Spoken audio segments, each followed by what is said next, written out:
Hindi kailanganin na mahal ang ating pagbanding sa ating parents. Nagustuhan niya dito sa mga bonsai. So, happy siya na dinala namin siya dito. Kasi nga, wala naman tong social media mama ko. So, nung sinabi ko sa kanya, mapabonsai, ayan, Gora! Tita Barla loving life. Yes, welcome to my vlog.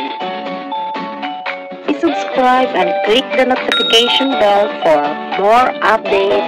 See ya! Tita Barla at ang bago niyang buhay.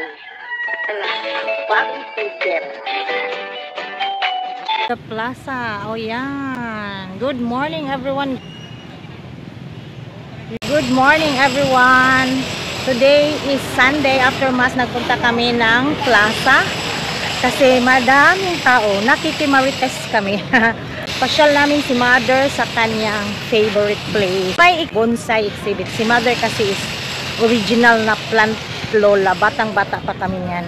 Madami na siyang halaman. So lahat ng variety meron sa kanya. Pero this time sabi ko sa kanya is for your eyes only. Ang likuran na dating City Hall. Under renovation yan. Plaza busy ngayon. Daming tao because it's the coming fiesta. Super excited ni Mother na makapunta sa mga bonsai, no? Kasi nga mahilig talaga to siya sa mga halaman. Pero di namin alam na close pa pala. Parang na-feel ko talaga ang pagka-dismaya ni Mother. Na frustrated siya saglit. So this is it. First Inogog Festival Bonsai Exhibit. Kaso sarado pa. Sabi 8. Wow, nice. Oh, country can't in. Oh my God. Gani. Ang ingon man October 6. 4 to 6 man eh. 4 to 6 pero 8 AM man ang giingon sa kita nga post mo tuin ko humagsimba. Ay, ayan, mga bonsai pero hindi pa kami 9:30 na. Ay, gamay ay kasi, ang sabi eh, tunod ani, kana. Ito ba? Kato. Buhi pa ba siya? Buhi lagi. Nangutana ta. Mura kalabiraw. Ay, naamay murag pulis-pulis dito, oh. Unsa din ang orasa mag-abre ng bonsai? Mga biking. Nagtanong ako kay kuya, baka ay may alam siya na change bang schedule kasi nagbaka sakali lang naman na sana. Kasi na-feel ko talaga yung frustrations ni Mother Earth. Sige, salamat. Meron ding nagbabike dyan. Nay, unsa din yung orasa mag-abre? Yun din, ang sabi ni ate is baka bandang hapon na daw, pero din nga niya din alam na ngayon lang din pala ang katapusan. So, sabi niya, itry na lang. October 4 to 6. Nag-decide na talaga si Mother na uuwi. Tapos, nung kailan pa kami sasakay na ng sasakyan, nakita na namin nagbukas. So, bumalik na naman kami.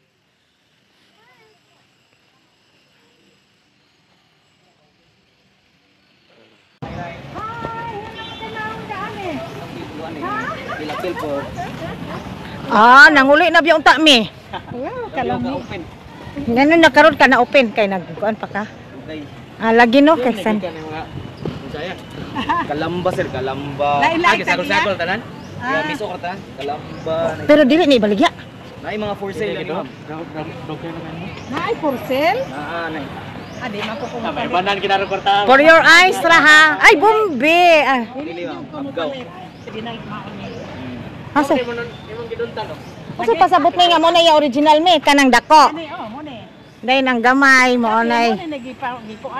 So pamili ni silang tulo oh. No? Pareha magdahon. One day sa tuwa ning native. Pero mabili native oh. Native ni. So mga cute talaga oh. 5,000. Wow. Sus bahala ka diyan. Again, pila? 5,000. Gamay. Ginaron dili ka dako. Dili ta mo palit. Hoy, May for sale po. Ito na lang, 4,500. Mas malaki pa. 4,000 malaki. Kasi kani, gamay ka. Oo. Sabot ani kanang mga individual lang ni na nag-exhibit? Yes, ma'am. Display lang for display. For display. Na ang iba daw for sale. So, this mga bonsai lahat is from the province lang ang mga owners, from the Misamis Occidental. So, iba-iba ang may-ari. Ito pala si staff. Mga volunteer sila dito sa bonsai exhibit. Sila din mismo, may mga sariling mga bonsai-bonsai. At nagkataon na pagkakita pa lang nasabi ni Mother, ba't andito ka? Kasi ito palang staff na to, si Sir pala ay nung bata pa sila, malapit lang daw pala ang bahay nila sa amin. Nagpunta sila sa bahay dati at tutulong kay Mother. Nay, pwede naming linisan yung garden ninyo, ganon. Para daw may dagdag allowance sila. So ayun, nang dahil doon, natuto na siya doon sa mga halaman. So ang kumbaga, yun ang parang training ground niya at na-love na din niya yung mas nagiging plantito na siya. So meron din sana siyang mga display pero hindi niya nadala dito kasi malalaki na, mabibigat. Ito ay skating rink dati. Nung mga kabataan ni Mother, skating rink ito. Pero parang nagiging ano na to, mga plaza na lang. Wala nang skate. Send message after message, forward my calls. Next day you hit me back like nothing happened at all. What about all the things you used to say to me? This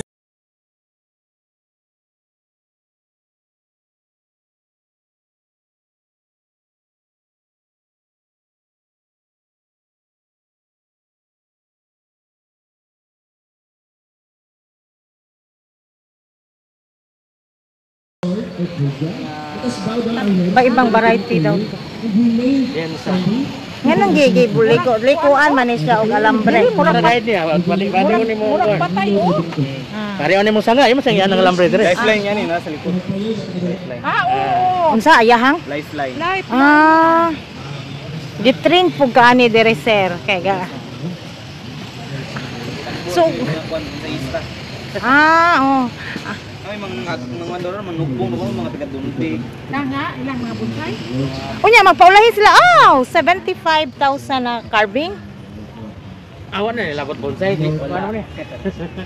Kana lang gun nga kuan. 3,000 ano kamar?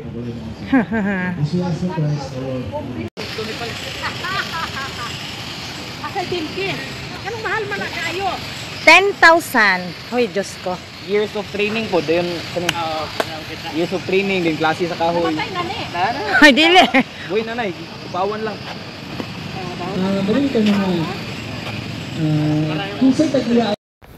Na-remember na ni Mother kung anong name ni Sir.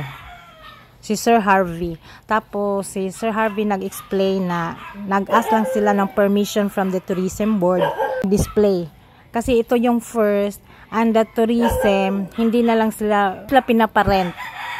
The space were free for 3 days kasi nga merong na nakaschedule. So sabi nila, since mag-i-introduce pa naman sila at hindi pa ganun kadami, so they are also having it as a free admission. Nag-display man mo ani na mo rent. Wala ma'am, gisulot lang yun mo sa schedule. Nawan pag may nanangit. Kaya labas-masok ang mga tao. Since today daw is the last day, dahil nga meron nang nakaschedule na mga schedule na maglagay ng booth.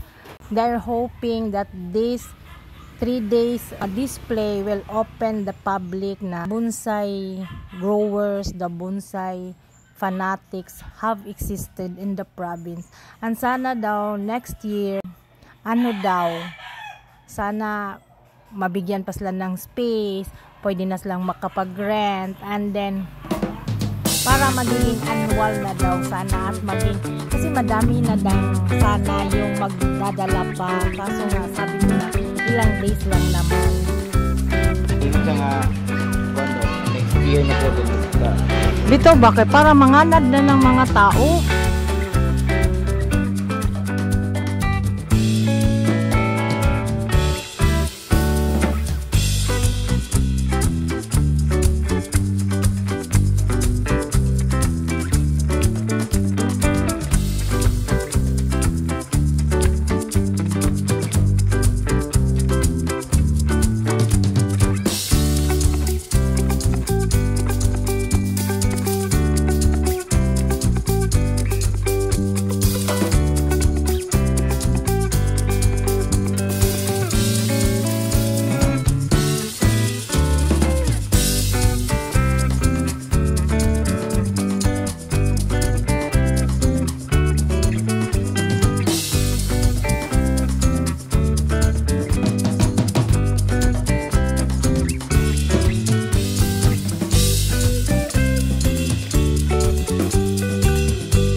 nakita ko kung gaano kasaya si mother. So, sa simple na dala namin niya dito sa bonsai.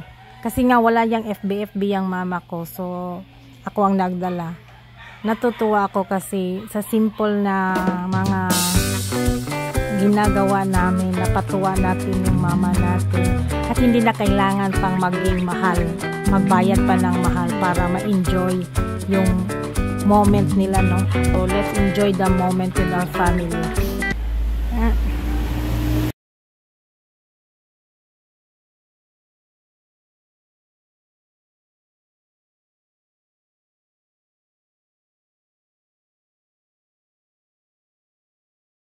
Na kami ay lalabas na. Yan, ang mother ko ay happy soul. Teko nagadaan.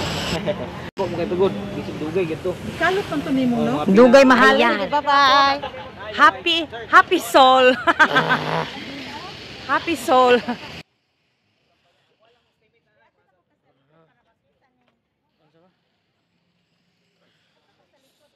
Yan lang muna today. Thank you everyone for watching. Thank you for supporting my channel. Please comment, like, subscribe Tita Barla, and see you again on my next vlog. Goodbye. See ya.